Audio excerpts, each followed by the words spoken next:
네, 안녕하세요. 설화일계입니다. 영상 올리면 제가 항상 TLT나 SCHD 우선 미국에 상장되어 있는 원래 인덱스를 처음 추종하면서 만들어진 ETF, 한국에서 이제 인덱스를 따라서 파생된 똑같은 인덱스를 추종하면서 상품으로 출시된, 예를 들면 TLT에서 에이스 30년 미국 채권 ETF 같은 거나 솔에서 나온 미국 배당 다우존스 이런 환해지 버전이나 또 에이스에서 나온 미국 배당 다우존스를 또 보면은 각자 달러 환율의 움직임에 대해서 기민하게 생각하고 투자하시는 것 같아서 우선 저의 생각을 좀 공유해 보려고 합니다. 저의 생각이 꼭 맞다는 것은 아니고 참고를 좀 하면 좋을 것 같습니다. 사실 제가 생각하는 투자 방법이 항상 맞고 틀리고를 떠나서 결국 투자한 자산의 우상향으로 인한 시세 차익은 분명히 있을 것인데, 지금 달러 가격이 높은데 환전을 해서 투자를 하면 나중에 미국이 금리 인하를 했을 때 손해를 보는 것이 아닌가라는 생각을 가지고 달러에 대한 어떤 좀 불신이 있는 사람들이 많죠. 달러 환율의 예측은 사실 누구도 할 수 없습니다. 큰 방향성은 알 수는 있겠지만, 그래서 환율 방향은 10만 예측할 수 있다고 하죠. 달러 지수가 높아지면 그 국가의 통화 가치가 상승하면서 당연히 미국 달러 기준으로 강세를 띠건 약세를 띄우건 간에 같은 이런 현상들이 발생을 할 겁니다. 그러나 사실 한국에 상장된 솔에서 나온 상품들이나 한투에서 나온 채권 상품이나 환해지가 된 상품들을 투자해도 큰 방향성에선 틀리지 않고 괜찮다고 생각하는 것을 미리 말씀드리면서 그 부분을 감안하고 영상을 봐주면 감사하겠습니다. 지금 환율 자체가 1350원 밑으로 떨어진 1340원대에서 거래가 되다가 이번에 이스라엘 하마스 전쟁이 또 터지면서 또 달러 안전자산 선호 현상으로 1350원 이상으로 올라가고 있죠.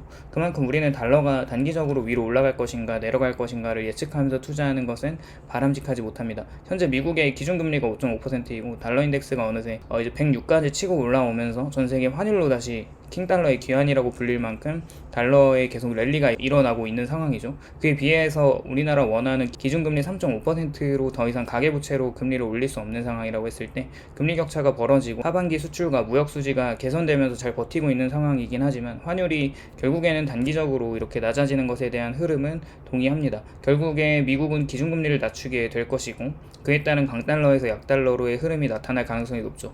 그렇게 되면 달러 인덱스가 내려가면서 전세계 강달러 현상은 조금 둔화되고 신흥국이나 다른 죽어가는 옆나라 유럽이나 지금 굉장히 힘든 일본이나 중국으로 다시 자국통화가 상대적으로 강세가 나타날 가능성이 높습니다. 그럼에도 제가 달러 투자를 계속하는 이유는 제가 가지고 있는 자산에서 달러 환율이 하락하는 것 대비 주가가 많이 하락했기 때문에 그렇습니다. 예를 들어 제가 TLT에서 수익이 10%가 나왔을 때 달러 가격이 10% 낮아진다면 환차선 발생으로 그것을 수익 실현했을 때 저의 계좌에 찍히는 금액은 0원에 수렴하게 되죠. 현재 저는 평단을 낮추는 데 목적을 가지고 있기 때문에 강달러 대비 하락 부분이 큰 자산을 더 추매함으로써 대응을 하고 있고, 조금 투박하지만 달러 흐름은 누구도 예측할 수 없다는 개인적인 생각 때문에 대략 10%대의 수익 손실을 계산하고 러프하게 생각해 봤을 때는 이 달러를 얻게 되고 그 원화로 계산되는 수익은 없어지게 되는데, 이게 오히려 좋습니다. 이제 수수료를 떼면 조금 더 손실이 나겠죠. 그런데 생각을 해보면 올해 달러로 매입한 주식들을 매도할 생각이 없고 내년이나 내후년 채권에서 주식으로 자산 배분을 할 때 수익이 났다고 하면